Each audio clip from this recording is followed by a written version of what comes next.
Rekaman kamera pengawas berdurasi 1 menit 24 detik yang memperlihatkan aksi penganiayaan di Kabupaten Bone, Sulawesi Selatan viral di media sosial pada Rabu 29 April.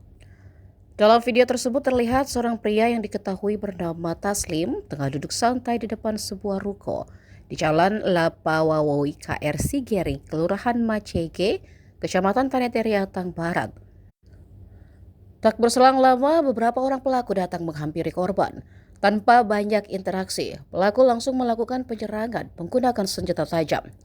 Korban tampak tidak sempat menghindar dan langsung tersungkur setelah diserang secara membabi buta.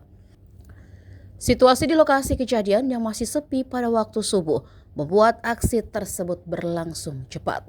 Sejumlah warga yang berada di sekitar lokasi tanpa ragu mendekat karena pelaku membawa senjata tajam. Salah seorang warga sekitar, Dadang, mengaku kaget dengan kejadian tersebut. Sementara itu, Kasih Humas Polres Bone, Ibtu Rayendra, membenarkan kejadian tersebut. Ia mengatakan saat ini pihak kepolisian masih melakukan penyelidikan dan memburu pelaku. Korban sempat mendapatkan perawatan medis sebelum melaporkan kejadian tersebut ke Polres Bone. Polisi juga mengimbau masyarakat untuk tetap waspada serta segera melapor apabila mengetahui informasi terkait keberadaan pelaku.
Download Tribun X sekarang, menghadirkan lokal menjadi Indonesia.